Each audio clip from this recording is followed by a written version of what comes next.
Well, hello, and thank you for joining for another episode of the Cheyenne and Arapaho Productions podcast. I'm your host for today, Darren Brown, and with me today I have staff from a S.T.E.P grant, the S.T.E.P program, the State Tribal Education Partnership. So I'd like to start with you, Jamie, and go around the room and introduce yourselves. I'm Jamie Rishel, the Administrative Assistant and Data Analyst. My name is Carrie Whitlow. I'm the Executive Director for the Cheyenne and Arapaho Tribe's Department of Education. Dose, I'm Amanda Goljenboom, and I am the Education School Administrator. Hello, I'm Diedra Flurry. I am the Project Director for the S.T.E.P grant. Okay, again, thank you all for being here. Ha-ho. And so my first question is for our director here, Carrie. This is probably, I think, the third time we've had this S.T.E.P grant. Correct. Each time it's a S.T.E.P grant, but it's a different kind of, I guess, initiative, or maybe what would be the word? You can explain that better than me. But would you walk us through exactly what we're doing with it this time? So this S.T.E.P grant had a different priority. So if you're not familiar with grants, this particular grant is awarded by the Office of Indian Education under the U.S. Department of Education. So every year, usually around this time, these announcements come out for the specific grants. And so depending on listening sessions that they have, they'll determine a need, some absolute priorities. So it always varies. Our first S.T.E.P grant that was here before I got here, I believe they focused on building partnerships with schools, the State Department. They did some tutoring, some visits to schools.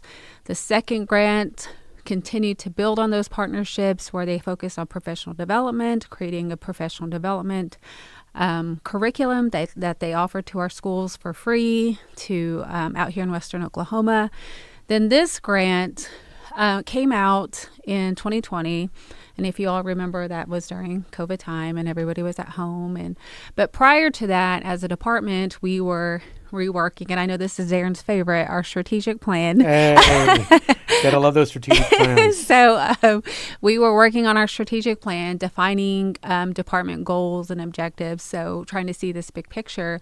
And I've said this before, tribal education departments, which we are, our role has always been to support the education of our tribal citizens. Well, because of meetings, conferences that I had attended, and several tribal nations across the U.S. Are responsible for educating their tribal citizens.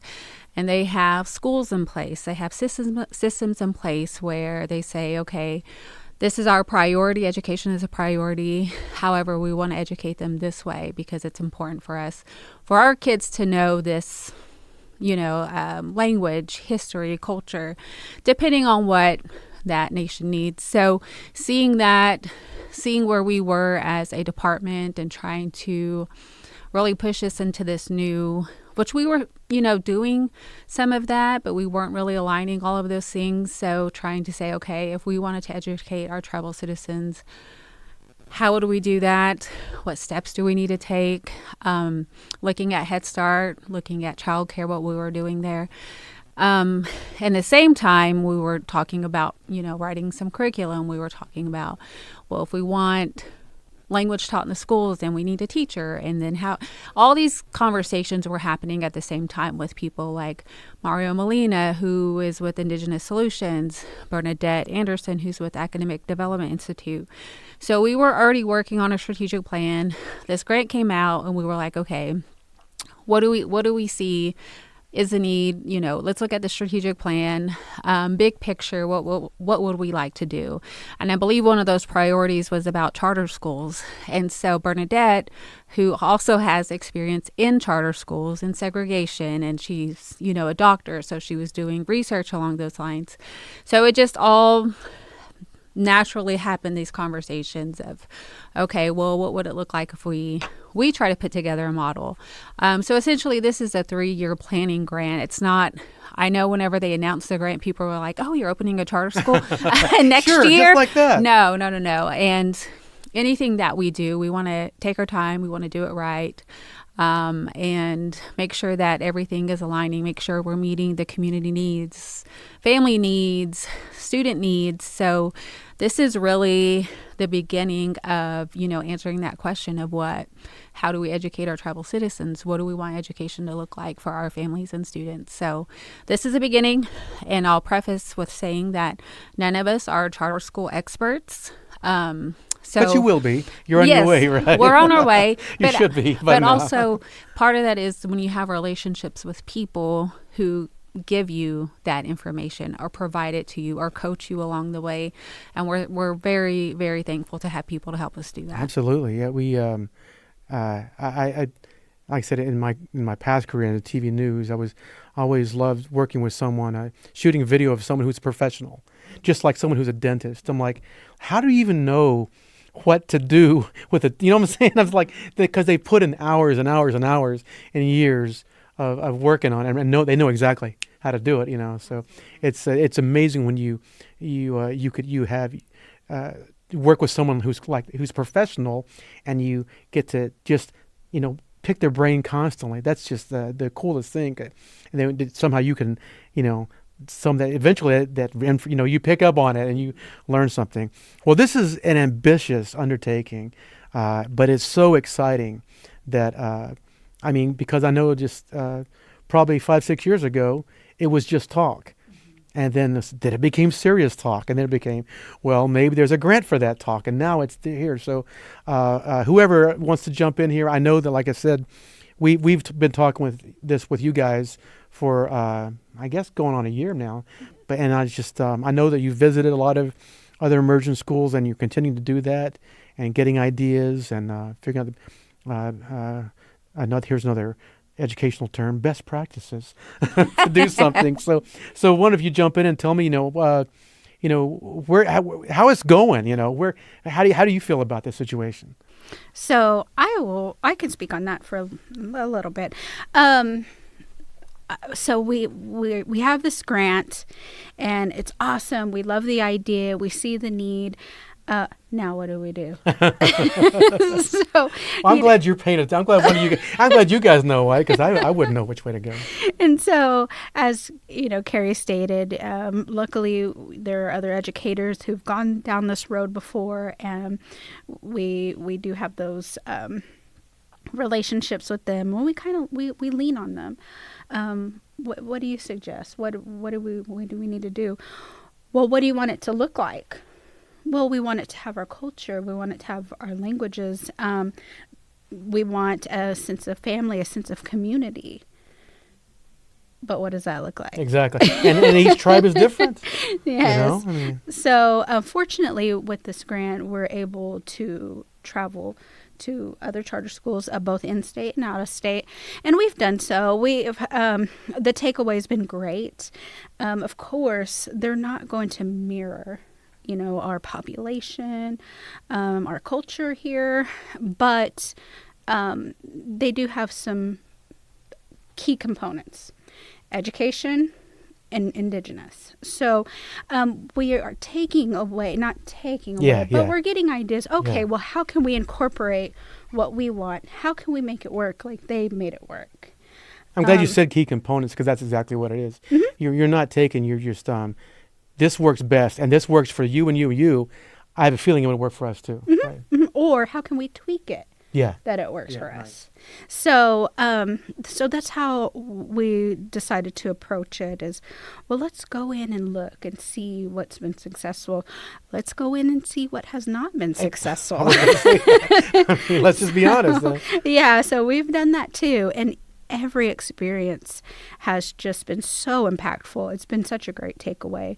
And we appreciate everyone who's been there for us and said, it's maybe not been that great. This is what we did.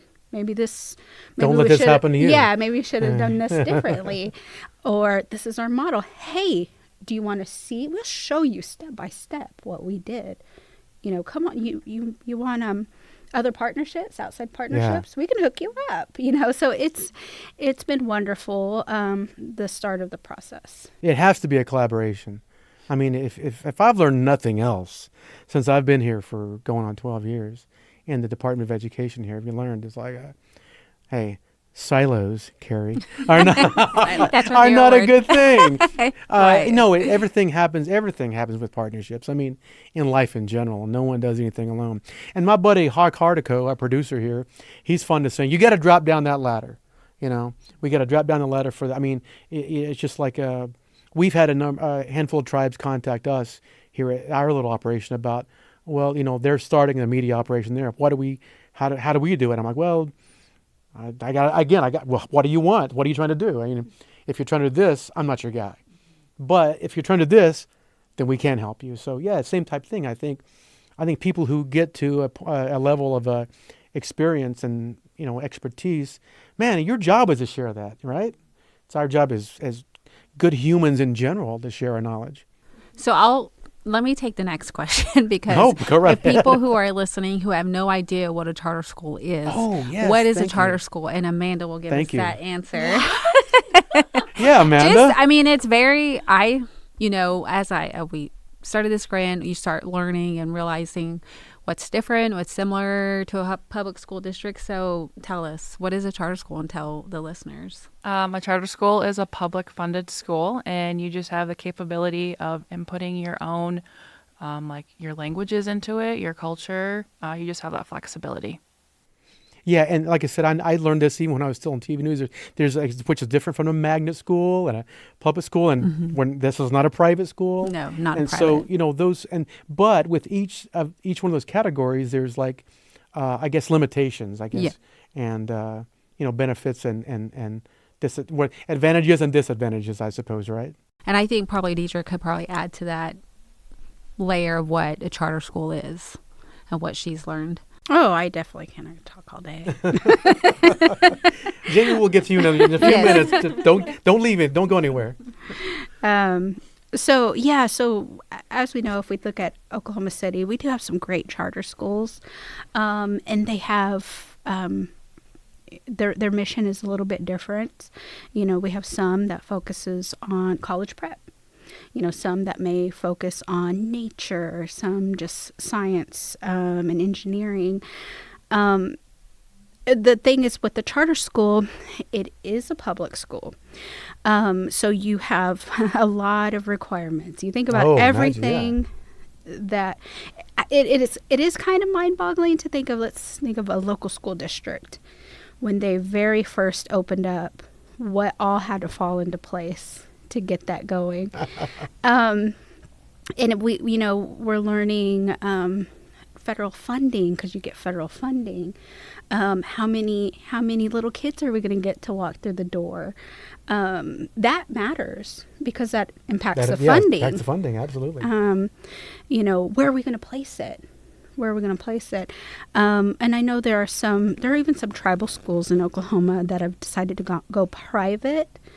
Which means you can get private funding, but these schools are funded by their tribe. Yeah. And it's kind of just written into the tribal budget, which is nice. But it's always a possibility. But right now we're just looking into the process of going federal. Going charter, because that's how we're being funded. So we're under the S.T.E.P grant, State Tribal Education Partnership, which is a federal grant. It's given to us by the Office of Indian Education under the U.S. Department of Education. So we're definitely going to explore those routes before we make a decision. But we're definitely focusing on charter school, which is a public school. But we also need to not forget about our immersion schools, which can either go private or charter. And one thing I think we touched on at the beginning, and I know that so all this talk about charter schools and funding and all that, to some parents it may seem like it's a little they may not what I'm trying to say, it may not be something they're familiar with. If you have a child that's in public schools, you don't quite know all the ins and outs of charter versus magnet versus everything else. Yeah, I understand. So for someone who may not follow, can we break that down what we're trying to do here and what we want to accomplish with this school. And I mean, as I understand, I'm gonna let you speak. But it's Cheyenne and Arapaho based /centered /focused, right? Right.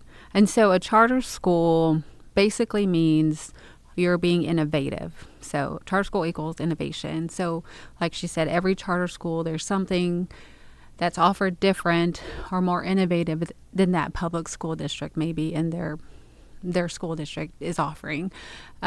So what becomes an issue, for example, for Sovereign Community Schools, that was a charter school in Oklahoma City. So whenever you're placing a charter school in a school district, you're essentially taking students and taking funding from that local school district. So if and when that happens somewhere in western Oklahoma and we are pulling those students, then we may be taking funding from that local public school district, which everybody doesn't have any money right now. So that may be a conflict with our local communities, local school districts. So that's something that we have to be prepared for. So be prepared to offer something that they're not getting. Yes, right. That would be the selling point. Yes, that has to be a selling point. You can't deny anybody that wants to come to that school. It's a public school. You can't say no. We even though we're Cheyenne Arapaho centered, we can't deny anybody that's not Cheyenne Arapaho that wants to attend there because we are receiving public school dollars. So what we've learned in the past year has been a lot. So when you look at this grant, it is it's entitled Enhancing Educational Choice for Cheyenne Arapaho Tribes of Oklahoma.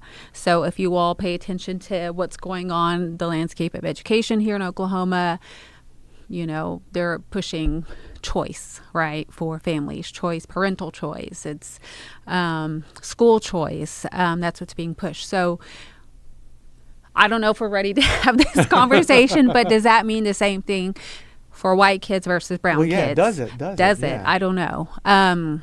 We visited with one of our former employees even before she worked with us. We went to Sovereign Community School in, what was that, March? Mm-hmm.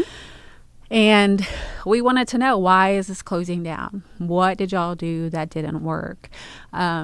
She was able to give us this whole other perspective of what's happening on the state level politics and policy and why they got on the watch list, who's on the watch list of being shut down. And they're mostly black and brown charter schools that are being, if you're not being effective, you're not being successful, then you're on the watch list and then we take away your funding because you're not being effective.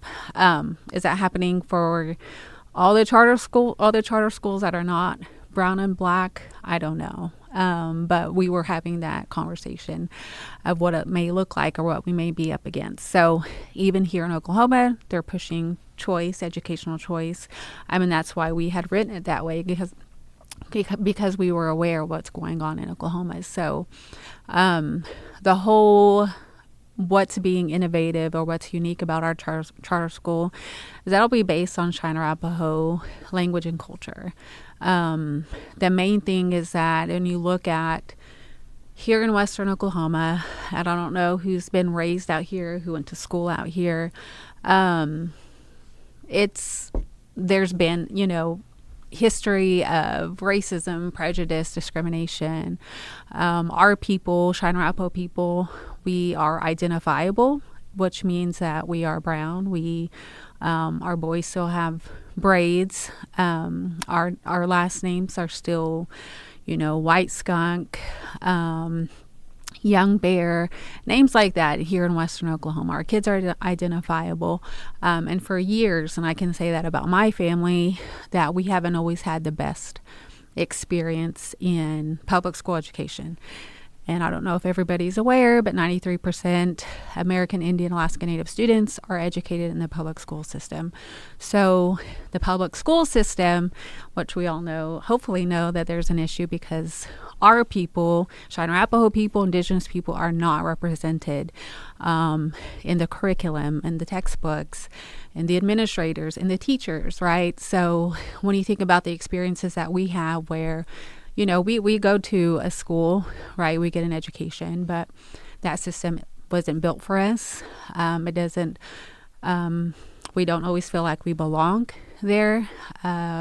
We experience racism or prejudice, and maybe not knowing it at the time. Maybe years later, you're like, oh, why was I treated like that? Well, maybe because I was Cheyenne and Arapaho. So when you think about all of this years of what our families have experienced in Western Oklahoma, and then that leads to distrust of the public school system. So we have families that don't want to send their kids there, or because they were treated, the grandparents or the parents were treated, now I've got to send my kids to school here. So all we want to offer is a system of education that is centered on Cheyenne and Arapaho language, culture, history, values, where they feel like they belong. And what does that mean for, student success down years down the road, if they're secure in who they are and where they come from, and they're learning that not just in the home, but they're learning that in a school system. How much more powerful or successful will they be? We don't know that yet, but this is really just the start of that conversation. Did you all feel that? Because it just got real in here. No, I couldn't agree more, and I'm glad that you said it. And I wasn't going to go there. That's not my job as host. And I think you've heard me say this before. Being in this department, in the education department, we have a lot of conversations with educators, and the great thing is since we've been here, I've had the opportunity to interview a lot of teachers and just educator folks in Western Oklahoma. And I was speaking with a teacher a couple months ago. I think someone we interviewed like 10 years ago, and she was talking about the fact that she says, she was an elementary school teacher, and she said, when these so many young Native kids, when third or fourth grade, she says, man, they have so much promise and potential. She said, but when I see them when they're in high school, it's kind of, it's like it's touch and go. Some of them are doing very well, and some of them are already on the wrong path. And I said, well, I don't know that's not generally just across the Native race. I know this other, but I mean, in here where we are in this world, that's what we're concentrating on. And I said I've seen that too. But I'm glad you said it, because this current public school model is not one that was. Let's just be honest. It was not built with brown people in mind. No, why was it built? Right, it was built to assimilate us. Exactly. Yes. So you know what it does? It assimilates us. It does. To no one else. Absolutely. Should be to no one's surprise. And I've seen, I think all children have that spark of creativity and wonder within them. And Native kids are certainly no different. They're just oozing with potential. But for some reason, maybe it's situations / family life, but a lot of it has to do with this school system that was not designed with Native people in mind, and it sucks that creativity and that spark right out of them. So when you see them 10 years later, they have been assimilated, and maybe and many times it happens without them even knowing, or their parents even realizing it. And that's why I'm glad you brought that point up, because I was hoping you'd go there, because I wasn't going to. But the beautiful thing about what we're talking about, a Cheyenne and Arapaho charter school, would mean that I don't want to use the word control, but I want to use the word what's a better word for that? Regulate. Yeah. Control. Yeah. Regulators. No. What I mean is we have a hand. In how to help how to guide those kids onto the path the path that's not the one that everyone else is going down, not the pathway to mediocrity, but the highway to success, baby. That's yes. Where you're going with this, yes. Right? Yeah. I'm sorry. Let me step down from the soapbox real quick. But you're absolutely right, Darren. For the longest, we've been asking for a seat at the table. And, with grants like the S.T.E.P grant, it's allowing us to educate ourselves on the public education process and the systems. And, now we know, and we're saying, we'll build our own table. Yeah. We don't need to be at your table. So that's the beauty of it. Now, we understand it's new, and it's not going to be for everybody. And that's fine, but it's for somebody, There are definitely kids out there who will benefit. Absolutely. Absolutely. I know just myself growing up in Oklahoma City. I grew up in South Oklahoma City, predominantly Hispanic population. So you do see a lot of other students that look like me, not so many teachers and administrators.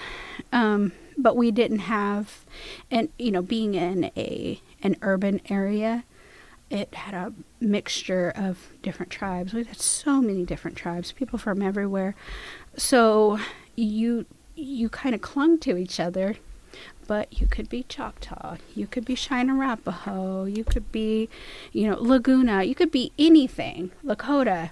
It's so many different cultures, but y'all are just huddled together. And everyone, and they speak to you as just one. Mm-hmm. You're all lumped in together. Yep. And so, but to have the opportunity to be in an environment where you learn where your ancestors come from, that's impactful. That's incredible. Now, I was fortunate to be raised by my grandparents, so I had my culture. But I know a lot of my friends, they were just in that time period of relocation, and a lot of they were off their tribal lands, and so a lot of their culture had been lost. So they just didn't have that identity that some people may. I know somebody had said to me, this is when I had my daughter, and I was looking for a school to send her to. They said, well, look for a good school, because it's your job to teach her culture, and it's the school's job to educate them, which it's good advice, because I can teach her culture, but that's a privilege. That's a privilege that I have, that a lot of our my peers, a lot of her classmates, they don't have, and it's not their fault. Oh, yeah, it's not their fault. So if a tribe, if a community can come together and teach the children, because that's how we are traditionally taught. We weren't taught by just the mom and dad. Come together and help raise these children as we used to be. Can you imagine where we'll be? Can you imagine all this ugliness that has come up on our families, that we can start dusting that off? Yeah, wow. So, man, whew. Y'all feel that? Man, I feel like we're having church here, and we're going to have to pass the plate in a minute. Oh, goodness. Pass the plate. Well, let's. Who's going next? Let's hear. Who's talking next? Jamie. We got to hear from you. What's your take on all this? How you feel about where you are? Well, I came in here not really knowing much about charter schools. I've heard of it, didn't really know what it was, and coming to learn that there are charter schools that that are ran by other tribes, and knowing that's something that our tribe could do and my kids could possibly benefit from. I mean, like you guys were mentioning, like the public schools, I have kids, and I've that had goals whenever they were younger, and going to a smaller school, and they end up in a bigger high school that just kind of changed for them, kind of changed their outlook on life, education, and kind of in a negative way. And I just see it benefiting like my younger kids, that it would be something great to have for them to be able to go to, instead of, dealing with the public school that I've experienced with my older kids. So, and let's just say that we're not condemning all public schools. No. Let me get that straight. We don't want any phone calls. It's like she said, like the familyness of not only a smaller school, but within our, tribal youth. And this is just a really an ambitious way we want to enhance these students' educational experience in a tribal way, right? Yes. Does Amanda want to share? Amanda, come on. I think she does. So I think about what's really unique about Amanda is that she's from Wisconsin. So say Wisconsin. Wisconsin? She usually says it in her accent. Wisconsin? I heard you say it, so now I think I have to repeat it. No. So she was raised in Wisconsin, and she's Cheyenne and Arapaho. She moved down here 2020 during the pandemic. And so she applied to be an apprentice, an Arapaho apprentice. And so I think what her story is that she hasn't lived here all of her life. However, she came back to seek a connection, right, to her Cheyenne Arapaho people, and she chose to do that through language. So if you want to share, why or how did you end up here in Concho of all places? Of all places. Yes, but you want to be here. I think that's important and for people to know. So growing up in Wisconsin, I think there were only 3 or 4 brown families. We were like one of the only native ones in a town of like 8,000. So I mean, it sounds really bad, but like I grew up white. I didn't have that connection to culture or anything down here. And my previous job just took me to other parts of the U.S. and it was finally my turn to pick where we got to live. So I wanted to be down here. I got to visit my grandparents like in the summertime or like Easter. And I just loved seeing all the brown people. And where are your grandparents from? They are from Canton. Okay, great. Yes. Canton. So, and like Carrie said, like I've always had that like that disconnect of like, oh, who am I? Like I need to figure this out. And so we moved here to Oklahoma and I was just scrolling through Facebook and I'm like, oh, I can learn the Arapaho language and get paid to do that? Yeah. Okay. Yeah, you can. Yeah. How cool is that? I know. So I signed up and I've connected with like the elders and other people here and I love it. You just find a piece of you that you didn't really know was missing until you find it really. And so I try and bring Dominic around. He's my son, and to give him like what I didn't have growing up. And I just think it'd be so important for our kids to be able to experience everything and anything that they can. I'm glad you shared that because the longer that I'm out here, I meet more people. I mean, we've all come from so many varied backgrounds, and my story is sort of similar to that, but I'm not going to. It's not about me today. You can tell us. No. What I mean is, I've met a lot of people who had that. They're in that same situation. They were not raised in the in their tribal community, and there's always something there. There's some sort of longing, and you may not hear it for years, but at some point it's like, bum bum. It's like I gotta go find some stuff out, So. So I'm glad you shared that because I do believe there are a lot of people like that, and who because like Diedra said, growing up with and Carrie and I'm sorry I didn't ask you your total background. You didn't volunteer yet, but we'll get there. No, I think that the fact some people who grow up with language, a native language in their homes, man, that's not just luck. That's just you're blessed to have that, and to have people who can share, grandparents or whatever, who can share with some language and some traditions and stuff like that. That's just so valuable, And people, like yourself, may not have that, but that doesn't mean that you can't work at it and get back to a place, back to a good place. In a good way, eh? You say all of that, Darren. When I found out that Amanda had recently come from Wisconsin, I mean, because we've worked with her in education. We've seen her. We heard her years and all. and she said, "Yeah, I've only been here 2 years." And I thought, "You got the biggest yeah I've ever heard. Yeah. How in the world? Before we leave, we got to hear it. it. Well, she worked with James Sleeper, so Say he's no got the best more. road in town. Say no more. I hear them across the hall all the time. Yeah. Must be Amanda over there. Yeah. No, I'm kidding.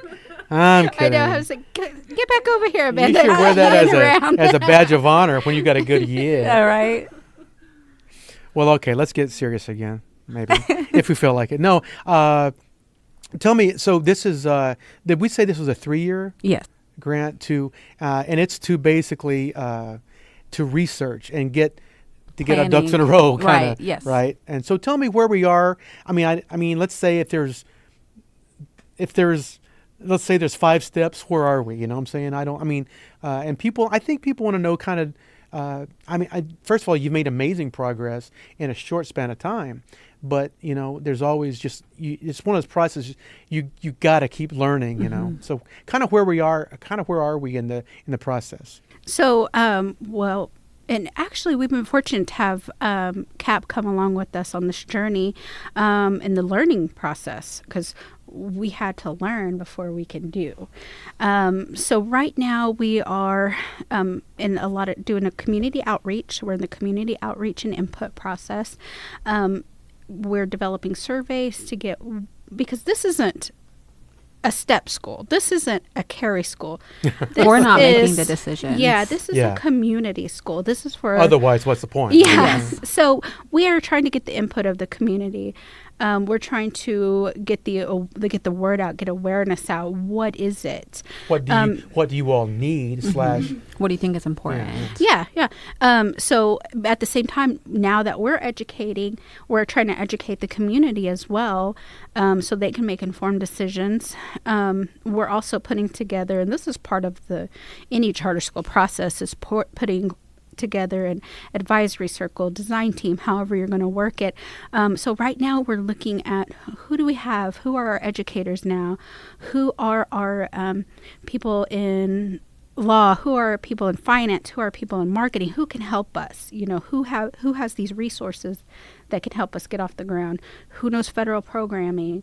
Those are the people that we're looking into to kind of put them all in one room and really develop it. Now that we have a good understanding, we're sharing the information with our leadership here. We can really start moving forward now. We kind of formulated our year 2, what it's going to look like, and it's going to be a lot of boots on ground, a lot of working with people, these various groups, but that's what we prepared for. And hopefully, by the end of year 3, we'll have we will. I'm not going to say hopefully. Yeah, don't say hopefully. We will. Yeah. We're going to have our plan. It's going to be down. It's going to be written out to where we could say, here, this is how you do it. This is how much it's going to cost. This is what we need. This is exactly how it needs to be. This is our policies, our HR policies. It's going to be the whole thing. We can just say, we're ready. We're ready. I'm glad you said all. I was thinking the whole time. I was like, yeah, it's like you can't. Carrie just can't say, I'm gonna go build a house, y'all. No. And here's some nails, here's some boards. Right. We'll help you. We'll help you build your house. No, that's gonna be one funky looking house. You have to have plans, Right. And you have to figure out. You have to draw it out. You got to measure all this stuff. You got to find the land. You have to figure out what type of products you need to build a house. Yeah. And you got to find someone to build it. So yeah, it's step by step, Oh, well, yeah. Yay! You can have it. You can have it. I'll let you guys use it. Make sure you put a rim shot in there. Oh my goodness. Okay. But no, it's really cool to see you guys and listen to you talk about how much passion you have for the project. Because if you didn't, then I'd like, let's get somebody else. You know what I'm saying? No, you want somebody who has the passion to make it happen. So you have to have that passion through the whole thing, not just the end product. You've got to be passionate about putting the plan together. And like you just said, you got to find who are the people we need to speak with, and then we haven't even gotten to curriculum yet. I mean, that's down the road, and then you got to identify where the students, come from, and I mean, so I guess that question I asked was a little unfair. I mean, I can't tell you guys, you can't tell me exactly where you are, but I mean, we can. Okay, well, yeah, no, we just did, and everything you said, we are identifying those right now. That's where we are. We are identifying all of that now. Thank you. Now that we know what it is, we have to identify. I think I said that. I didn't say that properly. What I mean is, you're on the track, and you're making really good progress in a quick way. I know that. Well, and what's different about a federal grant is that you have to identify your objectives. You have to identify what year one, what year 2, year 3 exactly looks like, and you have to stay on track with those objectives or those tasks in order to have a successful grant. So it's not like you can just sit here and not do nothing and not have a. Well, I'm working on it. Yeah. But we also have our consultants who meet with us and keep us on track. And like she said, if we don't understand something, the past 2 days we sat in 5 hours total of professional development of sitting them saying, okay, this is what this means. This is what it looks like. And then they give us all that paperwork and we start filling in the blanks. So, it's helpful to have partners like that. But we really have 2 objectives. It really started moving in, what would you say, August, when we went our first school visit. And the purpose of those visits is just to learn about different types of models. Because when we went on our first visit, which is to Honolulu, Hilo Island, Hawaii, which wasn't our selection. It was. Why did you have to put it that way? Because I just don't. I know. So our consultants who know these organizations, these people, these schools, they connect us and say, I think it would be helpful for you to see this model. So we went to see a complete immersion model. Diedra, myself, Hawk, and then this grant also requires you to involve tribal leaders. So we had Teresa, Diane, Travis, and Kendricks, who also came with us. For those people who don't know, we have tribal leadership. Yes, and legislators there. Yeah, so we all traveled to Hawaii and we went to Hilo Island. In total, throughout the week, we saw 3 different schools, and then we went and met with their State Department, learning about their deputy commission there, about charter schools. It was a lot of information, and I just reread my notes yesterday because I finally typed them up and sent them to them. But it was a lot of information, and I think people were getting hung up because that was our first visit. That this is what we're going to do. It's not. No, it's not where we're. How do I get in that office again? Yes, no, it's not where we're starting. Okay. We're just learning about different models. So that was a complete immersion model, learning about Native Hawaiian culture, and which I've been there as a tourist kind of for NIA years ago. But it's different whenever you're visiting the local community and their schools and their families. Yeah. I'm sure Hawk could probably share too. And it was very powerful and very, interesting to see that this is where these kids choose to go to school and really asserting their values, and they can speak to you. I know our first visit, they were teaching all of their subjects in Native Hawaiian language, every single subject. We couldn't even enter their grounds until they had to sing a song to welcome us in. What is that called? Pico? Where they would sing a song and they welcomed us into their space. And then they did a dance. I'm not sure what it's called, but for us. And then we got to share. They asked us questions. We asked them questions, the students. And so it was really interesting to see. I've heard about, how their immersion schools and everything, but it was very neat to see in person. Then we get to meet with the administrator. She sat with us for about 2 hours and just talking about all the politics and all the administrative type stuff that you have to worry about working in a charter school. So that was 3 schools. That was a whole week. And then in September, we went to North Carolina. We went to Lumbee, their community school, and then we also went to Pine Springs Academy. And that was two totally different models. So, in one visit, then Diedra and our legislators went to NACA in Albuquerque in October. This is February. Last month, we went to Pawhuska, their immersion school. Osage Nation in Pawhuska. This month, we're going to Tahlequah for a Cherokee immersion school. And then next month, we're planning to go to California, which is Barona and Paula. And Rincon. Yes. So we'll go there for some visits also. So yeah, and like you were joking about it. I know people. Hawaii really must be rough. I know that's what people. That's tough, but right? I think what people need to hear is, when you're doing a really important project, you want to like I said, let's say you get some sort of diagnosis that the doctor you don't want to hear. What first thing you want to hear? Second, third, fourth opinion. It's like, and that's exactly what we're doing. It's like, what I'm trying to build something beautiful and functional and efficient. And, I don't want to just take one person's word for it. I'd rather hear from a dozen people. And because out of that dozen, there's going to be one or two you're like, that's not really for me. That's not really what we do. yes. But you may find one that's like, oh, this is what we need. And, and you won't know that unless you go visit a dozen. Like I said, for people who may feel a certain way about, they went to Hawaii, but it's just part of the process, man. This is they were put in the work. Okay, I'm just letting you know. No, and what was beautiful about it is, their indigenous culture. They looked a lot like us. How I say traditional and ceremonial. We are here in the 48s. Very similar, but very different. We learned some differences. We learned, we can't do maybe not now. We cannot do a full immersion. We cannot transcribe our what the Oklahoma State Department has us do as far as curriculum. Maybe we can't transcribe that whole thing into Cheyenne and Arapaho yet. So just getting that realization. But how do they incorporate their culture?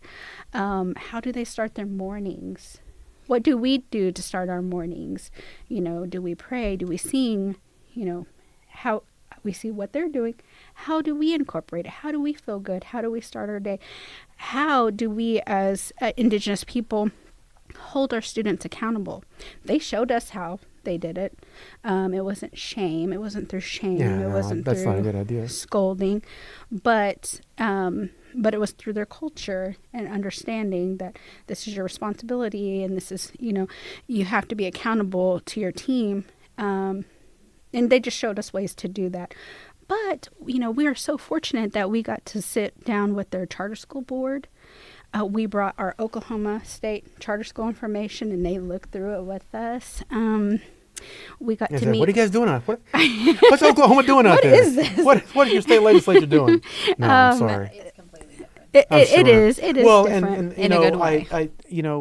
It has to be said also that, if you think of where Hawaii is, how far away it is, and I was talking to somebody recently. They were asking me about, because if y'all didn't know, I'm Southwest Sides. I'm Pueblo, so that's where my peeps are.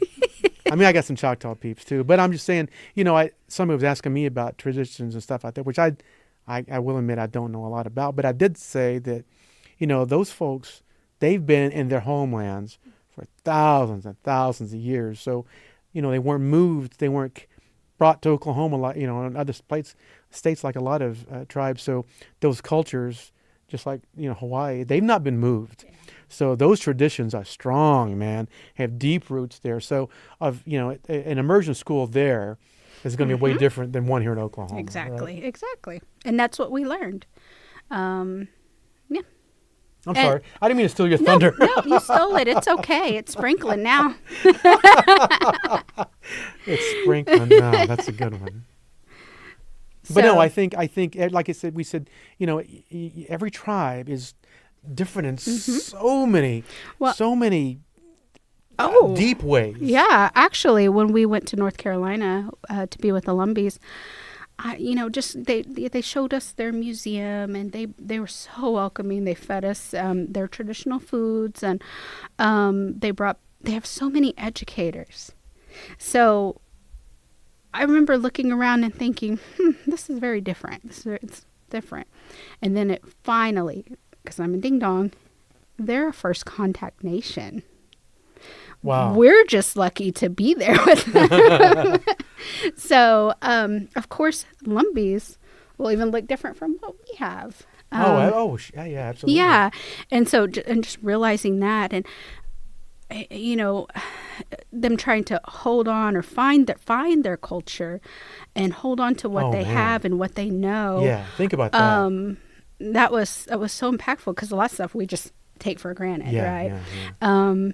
And then how they really do emphasize education in their community. There are so many highly educated people invested in education, people who have their Stop doing that. Just people who give back to their communities for education. It was different. They were just completely different. Well, and we saw that, and it helped us, how can we partner? How can we partner with this tribal citizen who has their own business? How would they want to give back to our education system? So I'll share what was really unique about Lumbee too, is that we met there at UNC Pembroke, which is a college now, but it used to be their normal school. So that's where they sent all their Indian Lumbee kids to school at, I can't remember what it was called, but now it's UNC Pembroke. So whenever the Lumbee kids were going to school there, you could either be a farmer or a teacher. So a lot of Lumbee people chose to be teachers. And so I think what was really unique about them that I haven't seen it anywhere else is that they prioritize education. Now that is really cool. Yes. And so what it means is that generations, right? So we work with Priscilla Maynor. Generations, like her parents, they were educators, meaning like they were teachers. They worked in the school system. So then naturally, then they all are educators as well, like the kids and the grandkids, so that they're all, so whenever they opened this community school, which was community driven, meaning that it's based off of history and values more so, not so much language. But as we walked around that school and we met the science teacher or the principal or the counselor, they were all Lumbee people. They had a built-in staff. And they were all, Wow. and a lot of them were teachers or retired, and they came back to work there. So like they had this pool of people to bring in to fill that school because that nation prioritized education, and not everybody has that. So we aren't there yet, but at some point we hope to be there. But it was interesting to see that was their priority, and they were like, oh, we're going to have a charter school, community school. Great. Let me come out of retirement. They were so excited, and they were happy, and you could just see. And in the process of that, they were in a former, what was that? Like orphanage. That was where their school was at. But they're in the process of building a brand new school, and they had the picture out in front. So, which was an older building. They had to, fix it up to put into school. So it's like we see that, and then we go down the road to see Pine Springs. And Hawk, were you there? Okay. Which this is another charter school model. I mean, it was like a college campus that we were going on. It was beautiful. It was brand new, and they started with an elementary school. And then because it was so popular and everyone enjoyed going to school there, they added a whole middle school. We walked around that. I mean, it was so nice. And so then as we're walking, we're thinking, well, if we had a school, why wouldn't we want a brand new building for our students and our families? So it's just, you're seeing all these different models having these conversations of, well, where do we get the money to do that? And they're like, well, there's foundation money and you can go after these companies. And so, I mean, like she said, it's just helpful to have people in this space and kind of coach us along. So we're not reinventing any wheel here. We're just taking what we want for our school and making it, Cheyenne and Arapaho centered. Well, folks, this has been informational. Oh, we and can it's keep been- going. I know. We it's- can do another Well, 50. no, enlightening. No, I'm not cutting anything off here. I am saying I wanted to get that out. I'd certainly I would just open it up here for anything that we missed or that I missed that I didn't ask that needs to be shared here.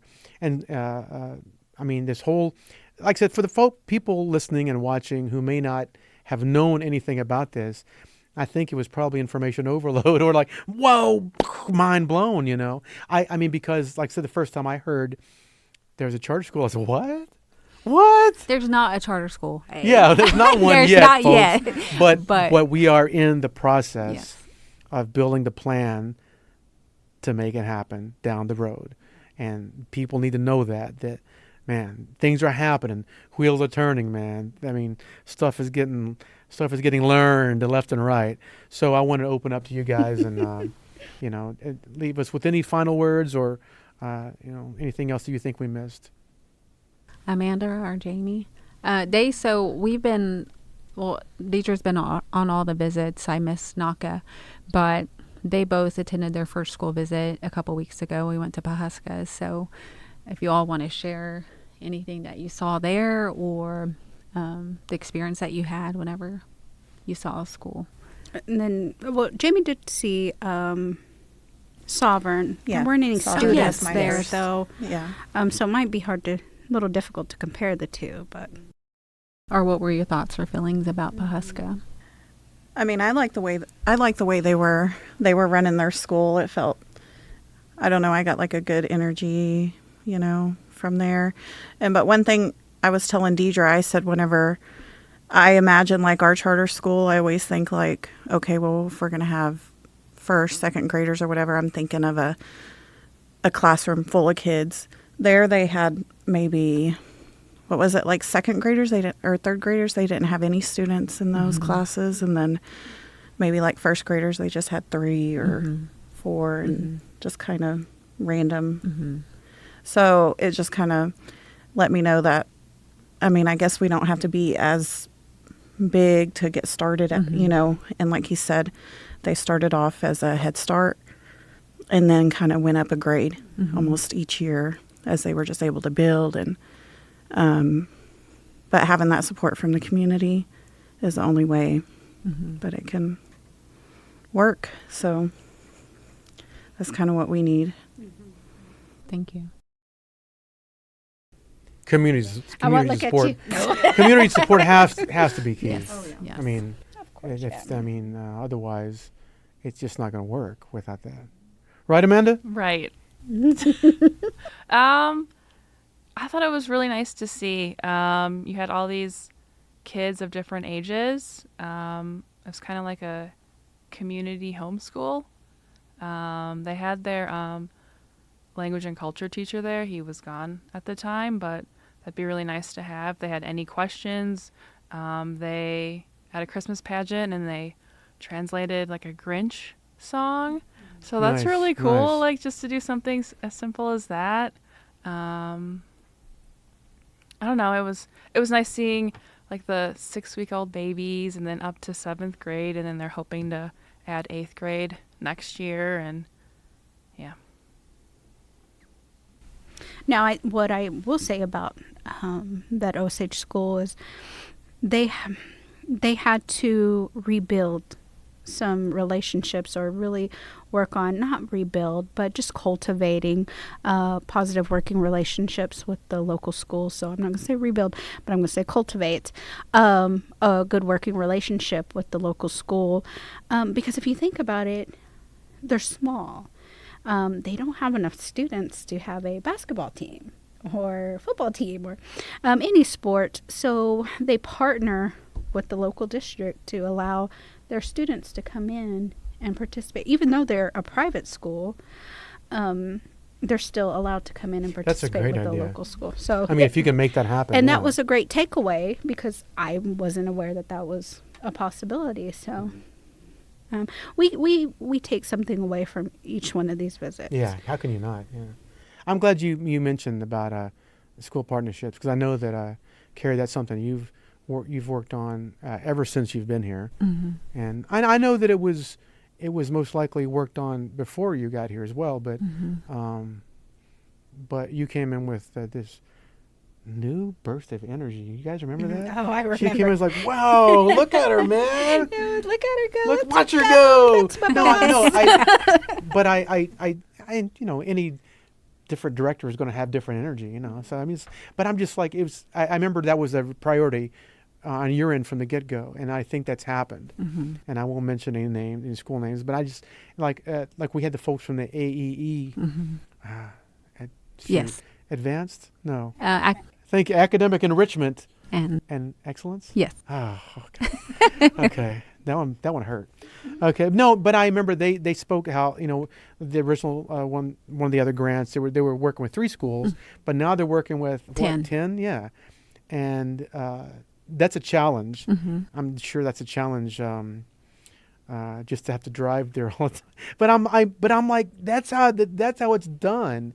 You have to go on the offensive. I mean, and you have to make these. You have to work on building these relationships with schools, because otherwise it's, I mean, what's the alternative? The alternative is it gets stale and then there's no progress. Right? Right. Yeah, I get. I remember, and I don't know if I shared this with you before, but whenever we first came and we were like, okay, well, let's set up school meetings with all of the school districts. And I remember at least a handful of them were just adamant that their students were fine and they didn't need our help. So, which was fine, because there's been, as a tribe, there's been a long history of, when we were just, re-electing chairman or vice chairman, or we were always in court, or, somebody wasn't happy, then, somebody was getting voted out. So there was just this tumultuous, that's a great word. Government that was going on. Was and unstable. Unstable, yes. And so when people from the outside who are non-native see that, it's just, contributes to their already negative perception about CNA people, and you guys are just always fighting, and you're always changing people, you're always firing people, because that's what I heard, right? I mean, they were telling me that, and since then, superintendents, principals, they're in a revolving door, they're always leaving and changing too, but since we've been stable as a government because of Reggie and him being in his second term, and thankfully, he's not coming in and firing everybody, or just bringing in new people. So we've been able to be stable. We've been consistent. We've been able to follow through with what we say we're going to do. And that's not just from me. That's from people, everybody in our department saying, okay, if we're going to host this, everybody shows up. Everybody participates. Finding people that are reliable enough to drive to Canton, and that want to be there because, you try to explain the need, because people that aren't from here may not understand or may not see the need. But getting people like that just, make my job easier, because they believe in that. They believe in that too. So next week, because of S.T.E.P, I said before, when they produce this professional development, so we have this whole curriculum and we offer it to anybody that asks, and it's free. We come and present it to you. I think you were a part of that grant too. So we heard from a school district 2 weeks ago. They have a new Title VI person there, and he said, hey, this is a situation that's going on. Do you guys offer any type of professional development? And, excitedly, yes, we do, for free. We can come anytime we want. It's 4 chapters. We have resources. We can offer you a book. So next week, we're going to a school district to offer that professional development to 60 to 70 teachers at a high school. But they're wanting that knowledge about Cheyenne and Arapaho people. One, they're wanting that. Two, they're reaching out to us, right? It's not just us. We could say that, tell over and over, we've got this, it's free, we can come to you, and people may not want that service, but they want it. And the other thing is that I think that just speaks to the partnership that they value what we have to say now. And then what else was I going to say? I forgot, but they value that partnership. So they want us to come out there. They want to hear from us. And because of grants like this, we've created this resource, and now we have this resource available to school districts to say, okay, well, just all we need is an invite. Kevin will show it to you, and we'll teach you about Cheyenne and Arapaho people. So what other non-Native people don't understand, what's unique about Cheyenne and Arapaho people is that we are recognized as one tribe, but we're two very, separate tribes, cultures, languages, everything. So anything that we do, we always have to make sure we do share, spend money equally for Cheyenne and Arapaho. So whenever we're talking about school, that's what makes us unique. We're not just trying to teach and preserve one language. We have to do that for two, and we have to do it equally. So that's another challenge for us whenever we're talking about building a school system, creating curriculum, producing teachers. That all has to be done for both. Even just getting input. Yeah. Yes. We have to find experts we have to find experts. I was just talking to you, dear. We have to find experts from both tribes. Yeah. And it's not easy. They're out there. It's just that, They're out there. It's still what you're doing here is, like I said, if it were easy, every tribe would be doing it, and it's not. So that's why they're not doing it. So, kudos to you ladies for, doing the good work. So, now I'm going to say one more time. I'm going to say, did I miss anything? As of right now, no. I think that's a good introduction because to people we about our grant. As things change, we definitely love to have you guys back and update us on the progress, and maybe between then you will have what I'm saying. You're going to visit more schools, and so there's going to be more stuff to discuss next time. And they'll be having community meetings this summer. They'll be putting out surveys. So if you see anything with S.T.E.P, please fill that out. Please you guys hear it? Respond. Fill out the surveys that they're going to put out. Yes. Surveys. And then remember, a charter school is a public school, so therefore we have to still meet state standards. And so that's not just us going in and just making up anything that we want, or just... You can bring in teachers that don't have to be certified by the state, but then also I think there's an assumption that you can just bring in whoever you want. You can have any type of standard. We still have Brown, salary $300. Oh my! But we still have to adhere to state standards. Okay. For anybody that's watching. Okay. Well, listening. It's been totally informative and just been fun talking with you guys. So, wow, man. Surely you guys learned something. I know we all did. I feel like I did. So that's it for today and for this episode. Please, thank you for joining us, and we'll see you next time on the Cheyenne and Arapaho Productions podcast.